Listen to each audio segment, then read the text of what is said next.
Hey everyone, welcome to the RotoGrinders Morning Grind podcast. I'm your host, Stevietpfl. It's Wednesday. It's January 24th. It is 2024. The 24th in the 24th. Here we go. We got 8-game NBA slate to talk about here on today's podcast, joined today by TJ. TJ, what's happening, my friend? Oh, not too much. Doing pretty well. Looking forward to diving into the 8-game slates. I got a ticket for the $2,500 Millie Maker, so that should be fun to build a lineup for. And ready to dive in. I see got my guy Richie Smalls in chat talking about Echo on Disney Plus. Loved that show. Got to do some interviews at the red carpet premiere in Toronto. So yeah, life's good. Busy as all heck, but life is very good. That's a good disc golf disc, the Echo. I like it. A little flippy, but good disc. So it gets a streamline. Yeah, streamline disc. There you go. So plugged MVP disc, making waves with the Echo. Oh, I'm all full of jokes. Michael Porter Jr. has ruined my NBA night, so I'm ready to tackle this Wednesday slate as well. Nice little 8-gamer, only a couple teams on the back-to-back. A lot of injury news that we'll be waiting throughout the day. Some big injury news that we'll be waiting for in that Dallas game. So let's dive in and have some fun. We get started with Minnesota at Washington. 232 total in this game. Minnesota 11-point favorite. Clark out for Minnesota. Hayward and Williams out. Martin and Richards questionable here. Let's start here. Oh no, I was looking at Charlotte. Nobody. Washington's good to go. Any interest here in the Minnesota side? Yeah, I think anytime a team faces Washington, we have to have a fair amount of interest in them. And so this whole starters group looks a little bit underpriced. Anthony Edwards at $8,700 has a huge ceiling. Cat obviously showed just the other day he's got a massive ceiling. Gobert is still under 8K. Mike Conley down to 5,300. And then if this game turns ugly, Naz Reid at 4,900, if he gets a little bit of extra blow run, could be an absolute smash play. So I think any of the starters, even like McDaniels, as fine as a salary saver, are totally in play. And then Naz Reid as well. I would probably want to make a group that if I play Naz Reid in a lineup, I'm not playing Edwards, Towns, Gobert, or Conley. But any of the starters I'm fine with playing together. Yeah, Gobert really disappointed the other night against Charlotte. One of the best matchups you can get. Well, right back to another phenomenal matchup here going up against Washington. So if you were on him the other night, I think that this is definitely a spot you can jump back on and just kind of chalk that up as a bad game. Cat had an incredible game the other night, so no one else kind of produced as much. So I don't think Cat goes nuclear again. So I think you could take shots on Edwards or Gobert. I don't hate Conley. I think Conley is more of a cash game play. But yeah, I mean, that's really it for me. I don't mind the McDaniels call. He plays 30 minutes, fast-paced game. Good matchup for sure. Washington side of this one, I mean, this rotation is all over the place. We did see Gafford come back, play 30 minutes against Denver. We were riding the Marvin Bagley train, and like now with Gafford back, I don't think you can touch that until Bagley gets into that like $4,500 range, 4K range. Maybe we take some shots on him in large field tournaments. Looks like he's gonna have good usage off the bench, but an ugly team to play in DFS. Like Jordan Poole played 28 minutes the other night and scored 4 fantasy points. Any interest here in the Washington side? Probably not. Like, is in a one lineup build, definitely not. In 150, Poole and Gafford both have prices that I would maybe take a shot on. Poole less so, but Gafford at 5,800 with both Towns and Gobert there, he's probably going to have to play a very solid minute allotment if this one stays close and he can stay out of foul trouble. So Gafford would be the one I would be most interested in, but nobody that's going to be cracking my lineup in a single entry. All right, moving on. We got Charlotte at Detroit. 235 total in this one. Detroit a 3-point favorite. Hey, like I just said, Hayward and Williams out. Martin and Richards questionable. Detroit is good to go. Cade Cunningham probable to return in this game. They did say that like he could have a minutes limit here, but there hasn't been anything like definite. We'll talk about that in just a minute. Let's start with the Charlotte side. Rozier gone in a trade. It doesn't sound like Lowry's going to play for this team unless they can't trade him again. I think it's Brandon Miller's season at 6,100 here against Detroit. I think he's going to be the guy scoring with LaMelo. I mean, just a phenomenal situation now for a lot of these Charlotte players with Rozier gone.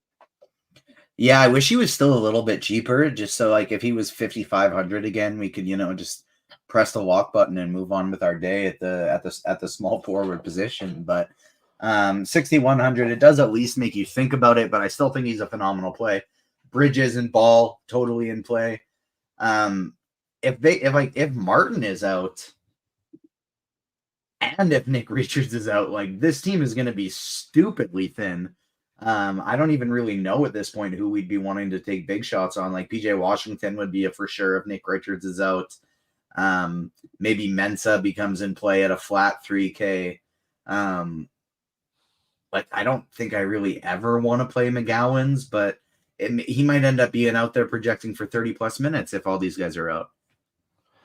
Yeah, I think LaMelo has to be one of the top plays on the entire slate, even at 9,600, because like his fantasy point production is 1.47 fantasy points per minute, 5% usage increase with Rozier off the floor this season. So like LaMelo just absolutely smashes with no Rozier. And now we're getting a matchup with Detroit. I mean, I think that this is one of the best matchups LaMelo is going to have. So Bridges is another person averaging 1.25 fantasy points per minute with Rozier off the floor. So I think those would be my two main targets. I think Miller has upside. And then, like you said, if we do get Martin and Richards out, like I think that's when you're going to be looking at playing some PJ Washington.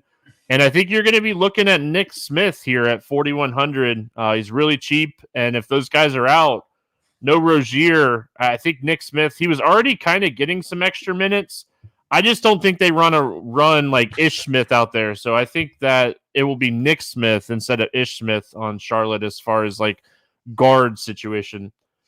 If we get, even on an 8-game slate here, if we get Richards and Cody Martin out, I honestly feel like it's perfectly viable to play 4 Hornets. Like you can play Ball, Miller, Bridges, and Washington.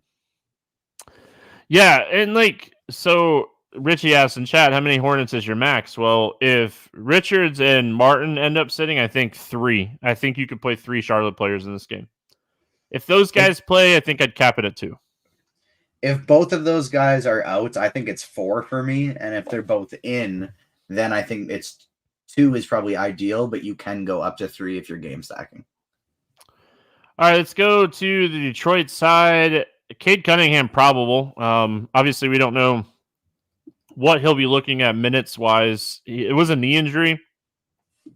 They did say he's been practicing a little bit, but I would assume that they're very careful here with Cade. This is a very young team just in general. Detroit.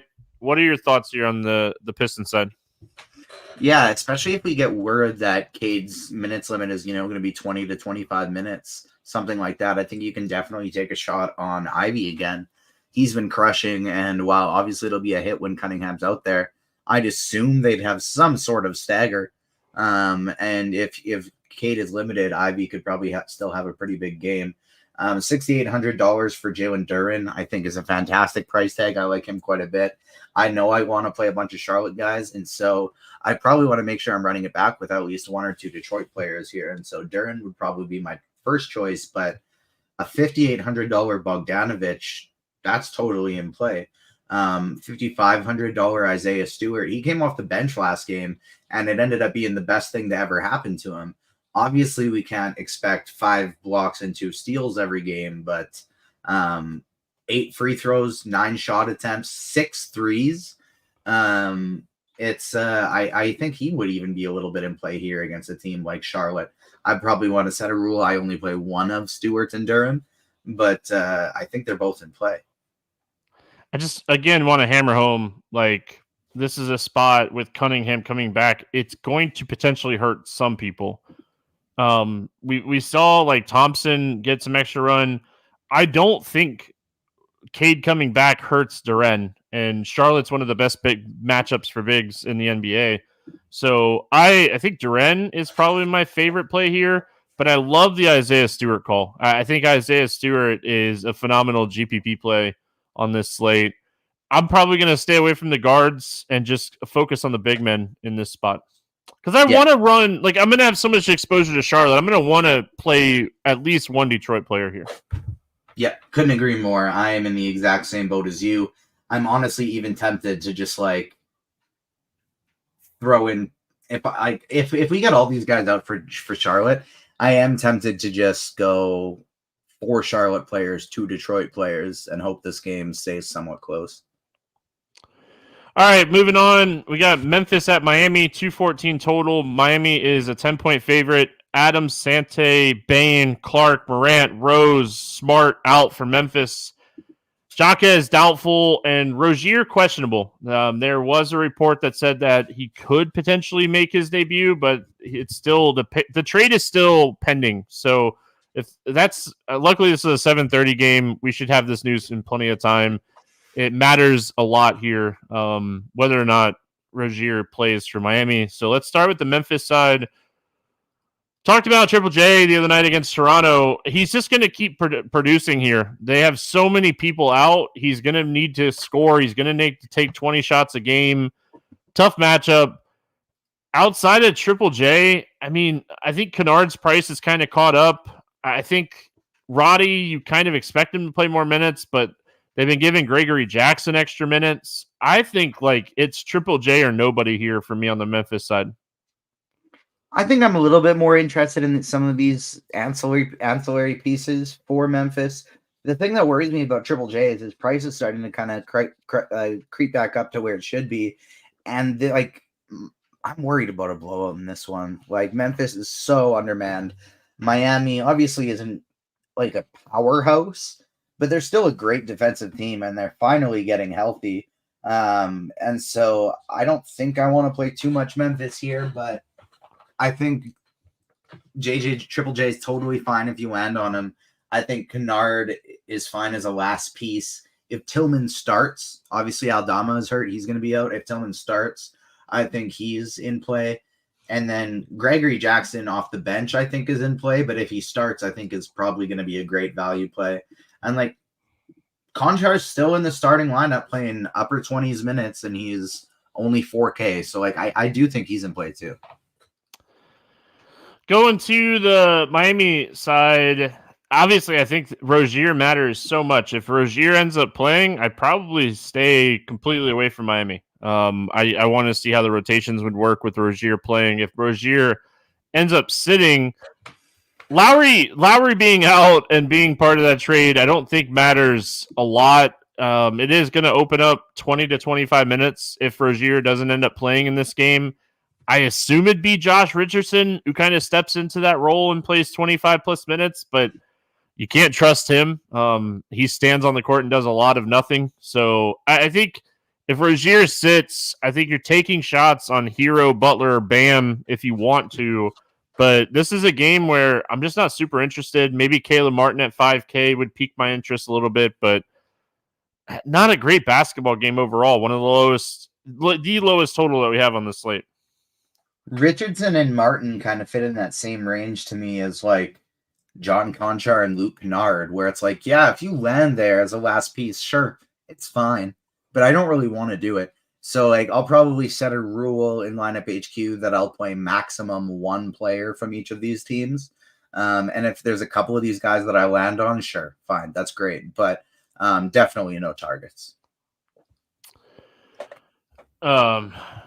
Derek's telling me I look good with my trim beard. I have to go to the racetrack this weekend, so I had to clean up. I had to get a haircut. 24-hour race. If anyone's going to the 24-hour race and wants to say hi, I'll be there Saturday night for sure. Cleveland at Milwaukee, 237 total in this game. Milwaukee 6.5 point favorite. Garland, Jerome, Mobley, Thompson out, LeVert questionable, and then Milwaukee's good to go. Let's talk Cleveland first. Again, I think people are just overlooking how bad Milwaukee is defensively. I know they fired their coach, and it's not going to change overnight. What are we doing here with the Cavs going up against the Bucks? Yeah, I think we have to have a lot of interest in the Cavs, like up and down. Donovan Mitchell at 9,700. He's just been showing a massive ceiling lately. He only played 30 minutes against Orlando, which is a tough matchup, and almost put up 60 fantasy points. Today in this spot, going up against Milwaukee, going up against Dame Lillard defense, that's best case scenario. I mean, it'll be Malik Beasley defense more likely, but still, who cares? It's Malik Beasley. And so, yeah, I love Donovan Mitchell in this spot. Jared Allen has seen his price tag decrease for some reason. And so at $7,700 Jared Allen going up against Milwaukee, sign me right up. The only concern is foul trouble. If he doesn't get in foul trouble and plays big minutes, he's going to absolutely smash. And then if you want to play the other angle, if you're not playing Mitchell, you're not playing Allen, I think as long as LeVert is out, you can take shots on Sam Merrill, and you can even take shots on Craig Porter Jr. Yeah, so for me, I love the spot for Allen. He's averaging 52 fantasy points in 2 meetings against the Bucks this season. This is a spot he should smash, right? Like, this is a spot he should do really well. These two teams just played a week ago, really. So last Wednesday, and he had a 21-13 game, some assists. Is always a guy that's capable of stocks. His upside in that is really good. So I like Allen a lot. I love the Mitchell call. Like, point guards against this team this season is smashed. I think you could play these two guys together. They're my two favorite Cavs. If LeVert sits, I think you could take shots on Merrill. He's been playing really good here, and Milwaukee's a great matchup for him. So Okoro is another guy that I think if LeVert ends up sitting, like some extra minutes. But the Cavs are another team that I have a ton of interest in. Like, I've been attacking Milwaukee a lot, and you get one of the best players in the NBA on the other side to run it back here with Giannis. Fantastic spot for him. Coming off of a just incredible game against Detroit the other night, 81 fantasy points. His ceiling is massive. Lillard has upside in any matchup as well. I prefer Giannis if I'm going to spend $8,900 on Lillard. I think I'm just going to find the extra money to get to Giannis. I think his ceiling's higher on a nightly basis. What are you doing here with the Milwaukee Bucks? So originally I was going to say not much, just, maybe I'll play Giannis, and if not, I'm good. It's a pace down spot against Cleveland. Cleveland's fairly good defensively, not as good without Mobley, but still pretty good. But these prices have just dropped all of a sudden. Why is Chris Middleton $800 cheaper than he was last slate? $6,600 Chris Middleton playing over 30 minutes? Absolutely, sign me up. Brook Lopez has always been a guy who kind of goes in streaks. When he's playing well, when he's hitting his threes, he puts up a lot of fantasy points in stretches, and he's had back-to-back to his two best games of the season. So I think he's absolutely in play. And then in lineups that I'm not playing Lopez or Giannis, I even think like Bobby Portis is cheap enough you could take a shot, but I just think there's so many great options on the slate. You probably don't need that. Yeah, I mean, I think that if you wanted to take some shots on Middleton, this isn't the worst spot. I really think that Giannis is the guy I want to pay up for here. I don't mind Lopez because, like, Lopez is going to need to play, minutes in this game. But, I mean, he just played this team, and they absolutely got smashed by the Cavs. So you worry about that a little bit. But I think that this game will be very competitive, and I think it'll be a really good game. So Portland at Houston, 221 total. Houston 10-point favorite. Portland back-to-back, so we won't have an injury report for them. On the Houston side, Easton's out. Bullock and Green questionable. Let's start with Portland. They did play on Tuesday night. Any interest here in Portland? Everybody plays? Absolutely not. X out the whole team. Easy peasy, done. But their prices are all decent enough that if some of these guys get ruled out, which they probably will be, then they're all of a sudden one of the teams that we want to load up on.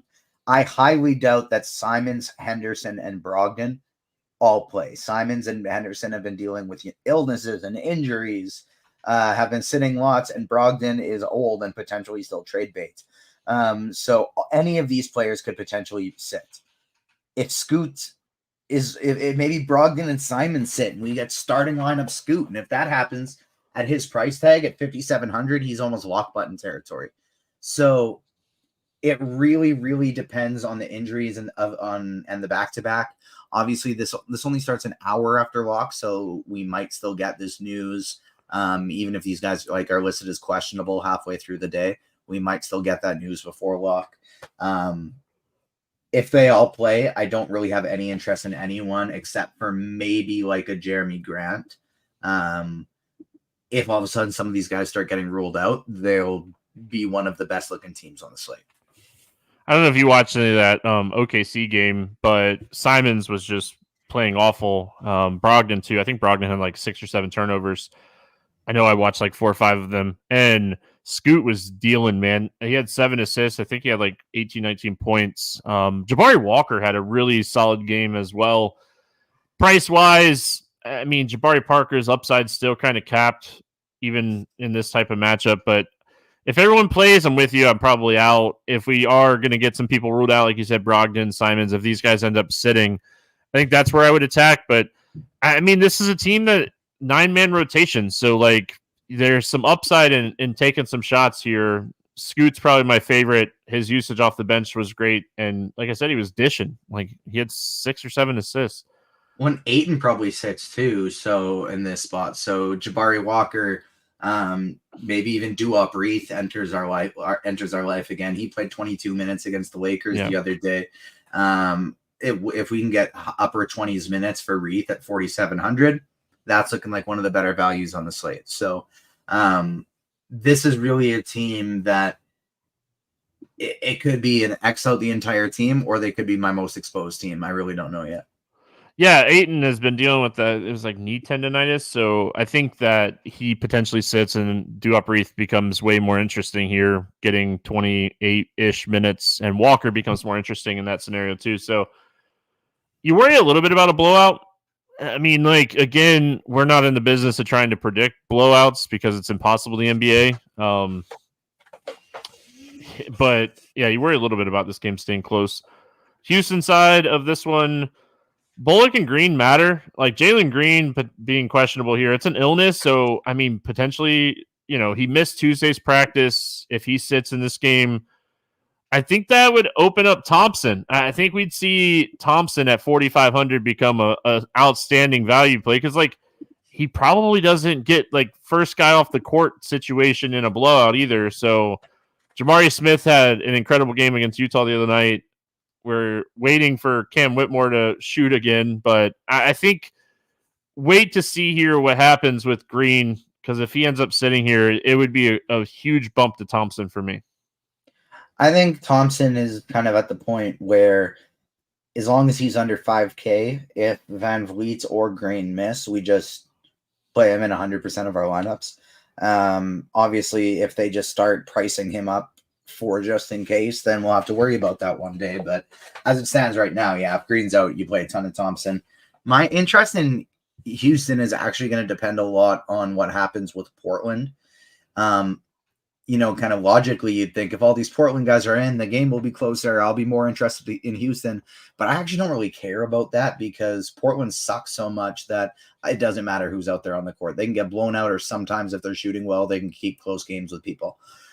So I'm actually going to be more interested in Houston if all these guys are out for Portland, because if I'm not playing any Portland, then I don't really feel that much big of a need to play Houston. Especially if Green's in, maybe a little Şengün, maybe a little Van Vliet.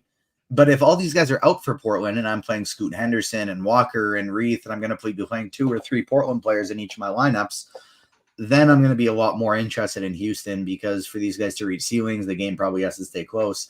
And then Van Vliet and Şengün all of a sudden are looking pretty good. Having said that, even if say we get Green out and all these Portland guys out, then I think the Scoot, one of the 2 big men, and Thompson mini stacks is one of the best things you can do. Yeah, and don't game log here and look at that last game and be like, oh man, these guys crushed. Well, Van Vliet was out for that game. It's a huge difference with that's why Thompson ended up starting and getting his first career start. His production and Jalen Green's production, all these guys' production, Şengün's production, all those guys' production goes up with Van Vliet off the floor. So wait on the news on this one and kind of adjust to it on the fly. I think Thompson showed a lot in his first ever start the other night. It was great to see him. He grabbed double-digit boards. So, all right, let's talk about the game that is going to be the biggest headache or the biggest blessing, depending on when we get the news. We got Phoenix at Dallas, 240 total. Phoenix, a 1.5 point favorite. I will say I wrote down 1.5. A lot of books have taken this game down. Bol is out. Gordon is questionable. Lee is out. Curry, Luka, Exum, Kyrie, all questionable for Dallas. We'll talk about that in a second.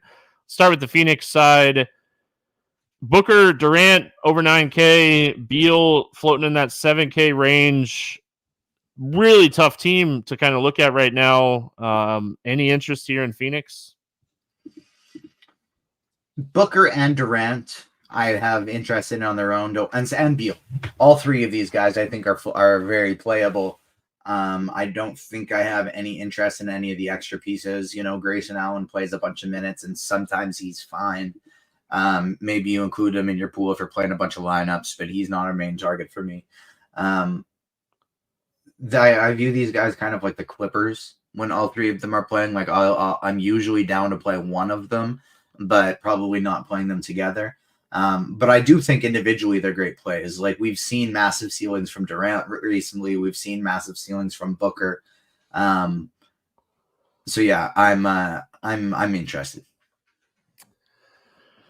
All right, going to the Dallas side. This is such an interesting situation with Luka questionable. He's dealing with like back tightness, and Kyrie's dealing with like a thumb injury. Exum has been missing a lot of games with the heel injury. I don't know if this is a hot take. They're both going to play. I think they'll both play too. They're both playing, and this is just going to be a regular old game. Yeah, I think they play too. If they do sit, Tim Hardaway is the best player on the slate. He chucks when Luka and Kyrie are out. And this isn't even one of those games that if Luka and Kyrie are both out, we get Jaden Hardy at 5K. He's 3,600. Yeah, he's absolute lock button. Like he's the lock button of the slate if both of these guys are out. But I'm with you. I think they both play. Let's talk. We just talked if they don't play. A lot of value, especially if Exum sits too. A lot of value. Yeah. If Luka and Kyrie play, I think it's going to be a very competitive basketball game if they both play. Kyrie has been excellent at home this season. Luka has been excellent everywhere. He scored 97 fantasy points the first time these two teams met. He scored 50 actual points against Phoenix earlier this season. I think it was Christmas Day, right? Yeah, it was Christmas Day. Put up 50 actual points on Christmas Day. Kyrie did not play in that game for what it's worth. Talk to me with Dallas with these guys playing. If just one of them is out, I have interest in the other. If they both play, it's probably just Luka for me, but even still, that would just be in a 150 max setting because even though he went off last game, I think I'm going to have a lot of trouble getting up to getting up to Luka Doncic, getting up to Giannis Antetokounmpo, because I would just way rather play Donovan Mitchell and some of these other guys that we've talked about, Donovan Mitchell and LaMelo Ball, even Devin Booker at $2,000 or Kevin Durant at $2,000 cheaper than Luka Doncic. I like this Anthony Edwards at 8,700. I really like this cheaper range, this mid range of spend ups a lot more than the 11 plus K guys on this slate. All right, moving on. We have OKC at San Antonio back-to-back for the Thunder, coming off of a closer game than I think a lot of people expected against Portland. They beat them by 2. 241.5 total. Thunder still 8-point favorite. Jones is questionable for San Antonio. We'll talk about that when we get to that side here. But he sprained his ankle, it sounds like, the other night. So I think that is a legit question mark for Jones. But let's start with the Thunder. Thunder keep kind of doing their thing. SGA keeps kind of doing his thing. We talked about Jalen Williams on the podcast yesterday. He has been way more aggressive offensively recently. I like Jalen Williams in the San Antonio matchup. I like SGA. It's one of the best matchups you can get in the NBA. I think we're looking at SGA as a top end play as well. Yeah, this is going to be a really, really annoying game because if this blows out, everybody's going to bust. If this stays close, SGA could have 70 points. Jalen Williams could have 40 plus. Chet Holmgren could have 40 plus. Giddey could have 35. It's going to be in one of those annoying games. I'm going to be setting a lot of rules with this one and just saying, like, in every lineup, I have Wembanyama play 1 to 2 of Holmgren, Williams, and SGA. And if every lineup I play SGA, have 1 to 2 of Wembanyama and Devin Vassell, and whoever else additionally becomes available if Trey Jones misses this game. So this is going to be one that I'm either stacking or not playing. Yeah, I think that's a good way to approach this game. It becomes a much more interesting game if Wemby was playing 35 minutes, but he's not. They are on a but back. He's getting closer. Yeah, he is. Back-to-back 27-27, then back-to-back games of 28. Popovich is a liar, but he has said that they're getting close to being done with minutes limits for him.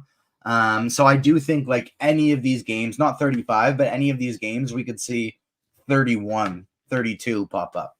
Yeah, and like it being in San Antonio, I mean, home crowd, maybe Wemby plays a couple extra minutes and that type especially of game. Against Chet. Yep. Let's talk San Antonio. I mean, Wemby is 8,300 now. This is a guy that was in the 9K range, and we had interest in him even on a minutes limit. I will say, though, I'm going to be watching this Jones news because if Jones ends up sitting here, I think Sohan becomes really interesting at 6K. But love Wemby. Sohan, if Jones is out.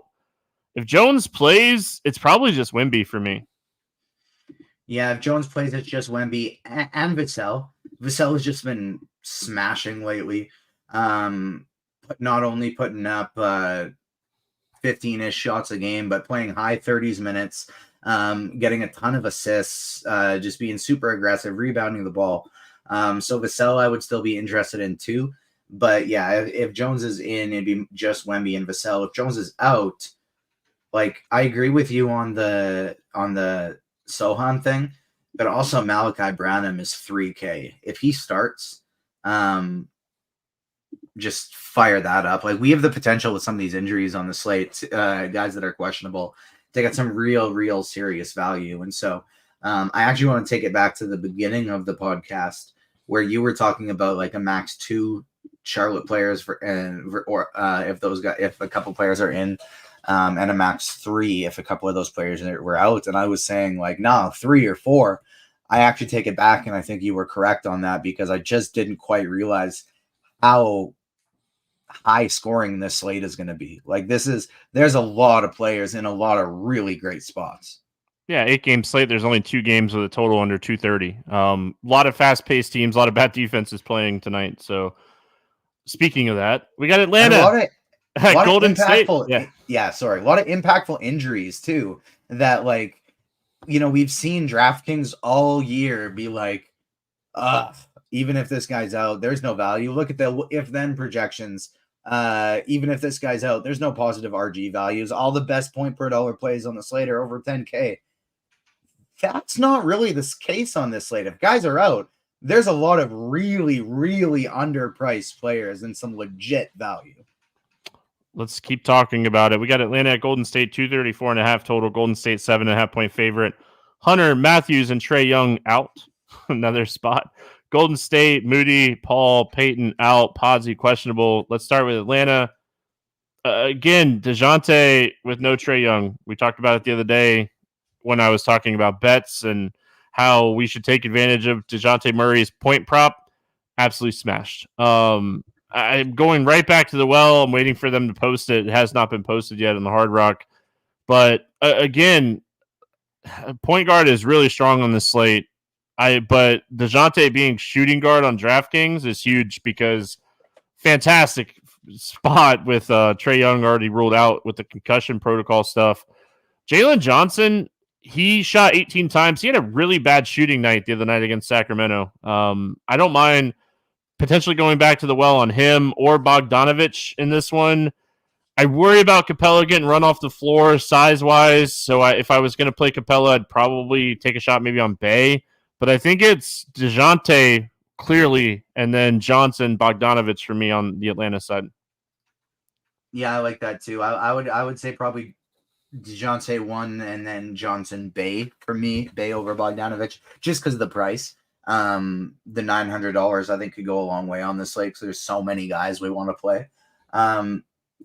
Honestly, because of that, there's so many guys that we want to play. I'm kind of thankful that DeJounte actually is priced up a little bit at 8,400 and not sitting there at like 75, because then it just like gets to the point where it's like, who the hell do I play? I want to get everyone in there. I'm trying to build a single entry lineup. I have a ticket, and all I want to do is MME because there's so many guys in that I want to get in the pool. And so DeJounte at 8,400, I almost feel like, oh, if he goes for 50, I'm fine. If he's not in my lineup, but he also does have that 60-point upside like we just saw. So 100% in play, and rank right up there with the Donovan Mitchells, the LaMelo Balls. And the thing is, it's not like Golden State's a good defensive team. Nope. They've really been struggling defensively. And point guards, they're allowing the 5th most fantasy points per game to point guards. So, it's a great spot for DeJounte with Trey out. Yeah. On the Golden State side, I mean, another, pace up type of game here. This game's going to be fast. Atlanta plays 5th. Golden State plays 12th. Pace up here for the Golden State Warriors. Podsy matters for me. I think, if he ends up sitting, I think Kuminga is someone that is really looking at 30-plus minutes in this game. As much as I hate to say it, I think Andrew Wiggins plays 30-plus minutes here if Podsy sits, and I like pace-up spots just in general. I think Curry is going to be the odd man out, and it feels so weird because this spot, this is a spot you could just see Steph, rattle off 4 or 5 threes in a row in a quarter and be like, oh, gosh, I hope he doesn't do this all game. Yeah, I think Steph is in a great spot. He's always in place, always in play for GPPs, and he's going to be going stupidly low owned in this spot because of all the other great guard options that we have, especially at the point guard position. 9,100, there is still massive ceiling there. He's gone for 48 and 51 in the last 2 games. He's shown us close to a 60-point upside multiple times this year. So yeah, Steph's very much in play. If Podsy is in, it's probably just Steph for me, and I don't have any interest anywhere else.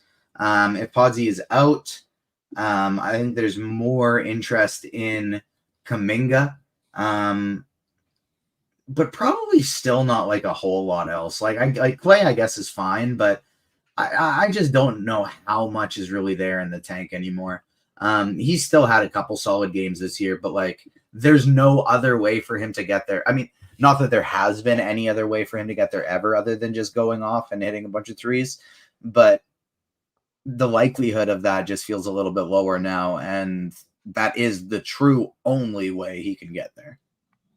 All right, I'm going to save my last Golden State take for the morning grind game because my Let's Get Weird GPP play of the day is from Golden State. So let's play the morning grind game, and then we'll get out of here for this one. Favorite play under 5K to go 7X. Who do you got today? So injury dependent. It could be Malachi Branham. It could be Jaden Hardy. It could be Amen Thompson. As it stands right now, I think I feel very confident about what's his name? DeAndre Ayton sitting. And so I'm going to go with Duop Reef.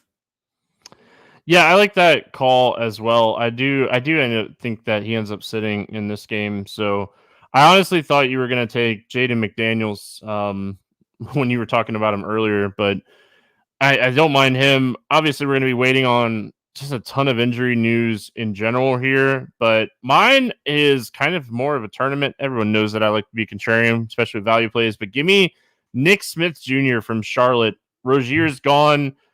They like this guy. They've given him some run here recently anyway. I think that we could potentially see him slide into that starting lineup for Rozier. Over 8K to go under 5X. Ton of awesome plays up towards the top today. Who do you got busting? I will go with Bam Adebayo.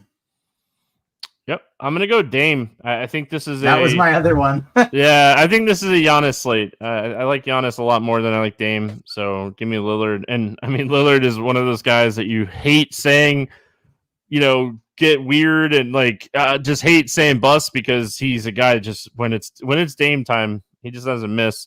He had 75 2 games ago. He's a beast. Favorite 6x play today?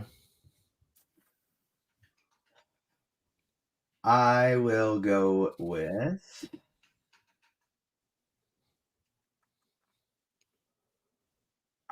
I don't know. If there's everybody, I was about to say 3 different names, and then each time it was like, well, I guess that's dependent on this guy out. Well, I guess that's dependent on this guy being out. This sounds crazy at the price tag a little bit, but I'm gonna say Victor Wembanyama. Just say Wemby. I listen. It's DeJounte Murray for me. I think DeJounte Murray with Trae Young should be at least 9K. Still underpriced here with Trae Young and concussion protocol. Love this spot for DeJounte Murray. Let's get weird. GPP play of the day. I kind of gave a hint. Mine's from Golden State. Who do you got? All right, who do I got here? I'm going to go with Daniel Gafford. Yeah, I don't think people are going to be playing much Daniel Gafford today, so that's that one is definitely. I take it back. A little too weird. I'm going to go Steph Curry. All right, there you go. Derek asked me if I'm going to say Looney. I can't tell you the last time I played Looney. Years for sure. Give me Dario Saric at 5,300 here for Golden State. The minutes have been trending in the right direction. If Atlanta does force playing a guy like Okongwu and Capella, I think Sarge is going to be in line for extra minutes in this game. Really like Dario Sarge as a tournament play. He can do it all. He can assist, he can rebound, he can get stocks, and he can score. So Dario Sarge is my Let's Get Weird GPP play of the day. If you are trailing in a big tournament or trailing in a tournament just in general, he's a great pivot if you're looking at maybe somebody from San Antonio or this game in general. So let's go to the betting portion of the show. Any pick'em or player props that you like here?